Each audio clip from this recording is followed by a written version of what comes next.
এদের গুঁতো দরকার। এদের গুঁতো দেওয়ার জন্য কোনো আর্মি আর রাফেল টাফেল পাঠানো দরকার নেই। হাসিমারা থেকে রাফেলের আওয়াজটা দিয়ে দিলেই যা হওয়ার হয়ে যাবে। নমস্কার বন্ধুরা, আপনারা দেখছেন পারফেক্ট পলিটিক্স, সাদা বাংলায় রাজনীতির কথা। বন্ধুরা, এই মুহূর্তের যা পরিস্থিতি তাতে দেখা যাচ্ছে যে এবার কিন্তু ভারতের হিন্দুরাও জেগে উঠছে। হিন্দুরাও কিন্তু পাল্টা দিতে শুরু করেছে, আর সেই পাল্টারই এদিন রূপ দেখা গেল দিল্লি থেকে শুরু করে কলকাতা পর্যন্ত।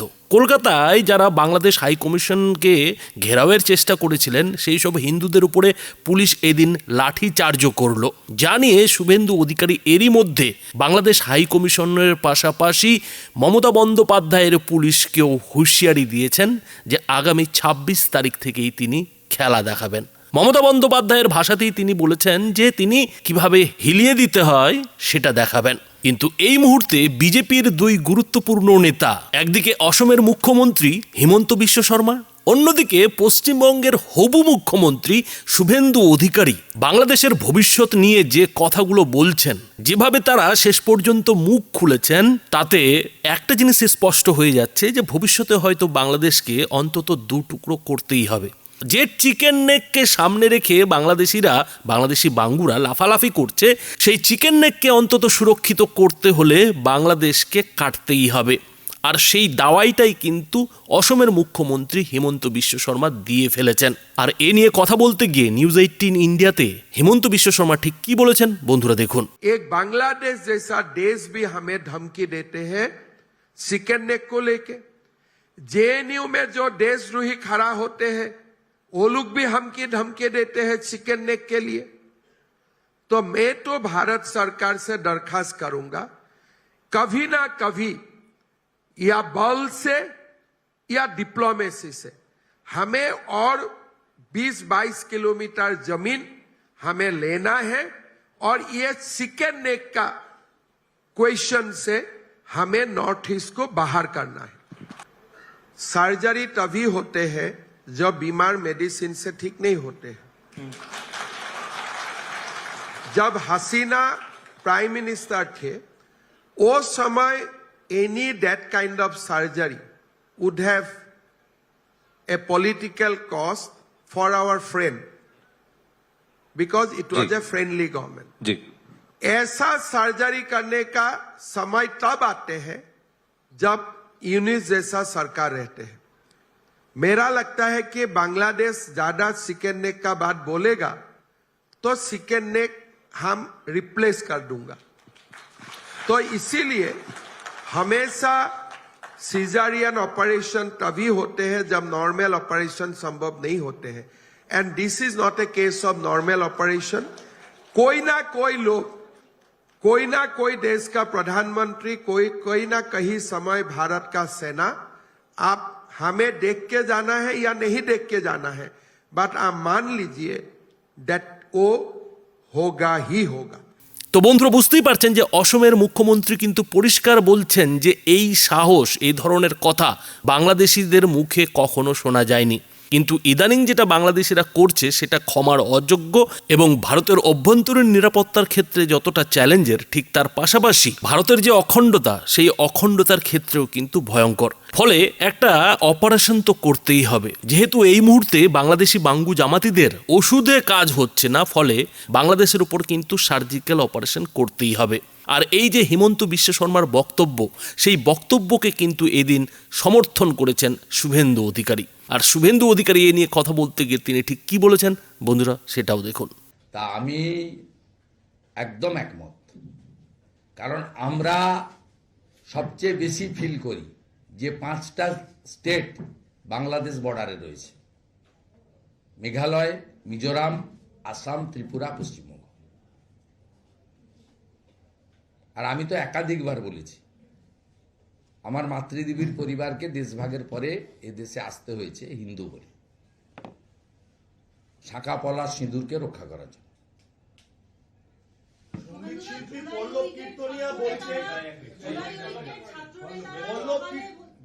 সঙ্গীত শিশু শুভেন্দুদা, জুলাই ঐক্যের ছাত্র নেতারা সকালে বলছেন যে ভারত বিরোধিতার স্লোগান দিয়ে হাদির মৃত্যুর জন্য ভারত দায়ী এবং রাত্রিবেলায় আইটেম সঙ্গের সঙ্গে নাচ করছেন। তাহলে কি হাদির ডেড বডিকে রাজনৈতিক ঘুঁটি বানিয়ে তারা ভারত বিরোধিতার জিগির তুলে নিজেরা ক্ষমতায় আসতে চাইছে? ক্ষমতায় আসতে চাইলেই আসবে।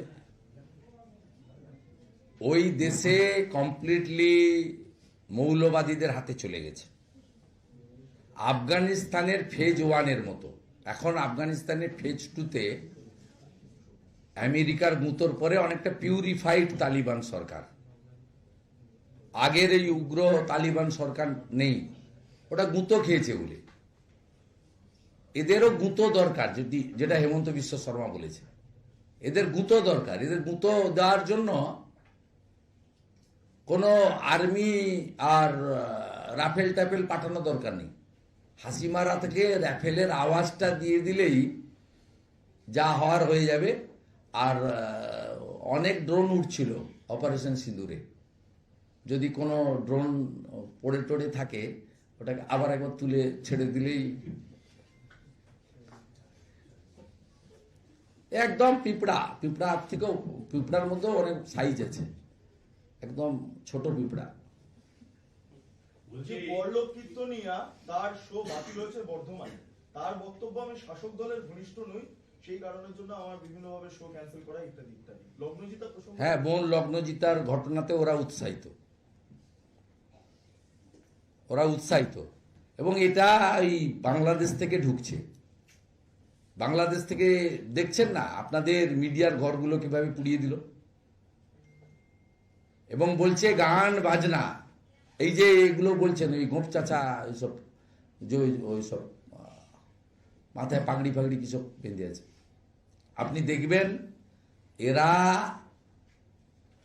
বলছে, কাল থেকে বলছে যে কোনো বুদ্ধিজীবী সুশীল সমাজ, গায়ক গায়িকা, বাজনা, সঙ্গীত, সব কবিতা, আবৃত্তি, সাহিত্য, এদেরকে আগে পরিষ্কার করতে হবে। এরা থাকার জন্যই আজকে এই অবস্থা হচ্ছে। बांग्लादेश का दीपू दास हम लोग का रिलेटिव है। उनका भाषा, उनका कल्चर, उनका धर्म पालन का आदत सब हमारी बंगाली हिंदू का कल्चर का साथ मिलता है। इसलिए मेरा ये पर्सनल डिमांड है, as a Hindu, as a Bengali Hindu, सब बंद कर देना चाहिए, सब बंद कर देना चाहिए। मैं 2-4 दिन के अंदर यहाँ जो कॉमर्स मिनिस्ट्री का ऑफिस है, जहां से परमिट इशू होता है, वहां जाकर मैं गुंजाइश लगाऊंगा। इफ नेसेसरी मैं मेरा एलओपी का पैड यूज नहीं करूंगा, व्हाइट पेपर में मेरा ज्ञापन दूंगा। ये मान के चलिए हर हिंदू को दीपू दास का हादसा का बाद बांग्लादेश का मुसलमान का खिलाफ आवाज बुलंद करना चाहिए। अपने लायक जो है वो भी करना चाहिए। 1 केजीबी ओनियन से लेकर, सॉल्ट से लेकर, 1 यूनिट पावर से लेकर, पानी से लेकर सब बंद होना चाहिए। ये मेरा फिर एक बार दोहरा हूं, ये मेरा पर्सनल ओपिनियन है, डिमांड है, अपील है to everybody. Please think seriously. ये नहीं चल सकता है কন্টিনিউয়াস, এ नहीं चल सकता है।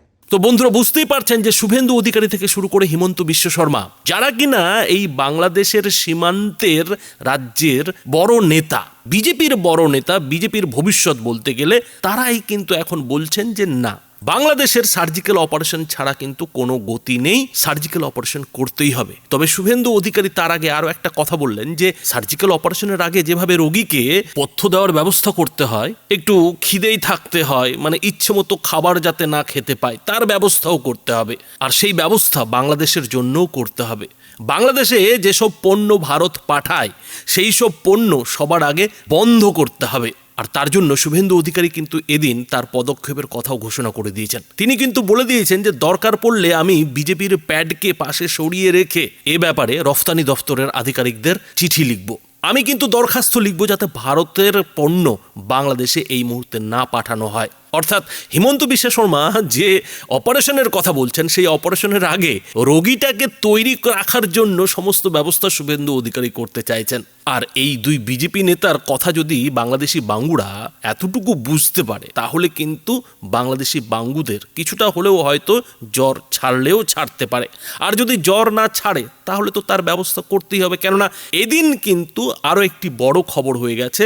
আর সেই খবরটা হচ্ছে যে ভারতের 3 বাহিনীর প্রধান chief of defence staff Anil Chauhan একটা বড় কথা বলে ফেলেছেন। তিনি মুম্বাইয়ের একটি অনুষ্ঠানে যেটা মন্তব্য করেছেন যে ভারতকে কিন্তু যুদ্ধের জন্য প্রস্তুত থাকতে হবে। সেই যুদ্ধ যেমন উগ্রপন্থীদের বিরুদ্ধে হবে, বিচ্ছিন্নতাবাদীদের বিরুদ্ধে হবে, ঠিক তেমনি সেই যুদ্ধ ভারতের যে বিতর্কিত জমি, সেই জমি নিয়েও হবে। We should be prepared to fight short duration, high intensity conflicts to deter terrorism, something like Operation Sindoor, that's one.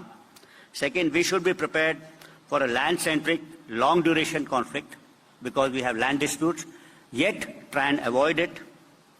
Third, we must exploit new domains and create asymmetry with our weaker adversary and yet not allow these asymmetries to be exploited by other nations.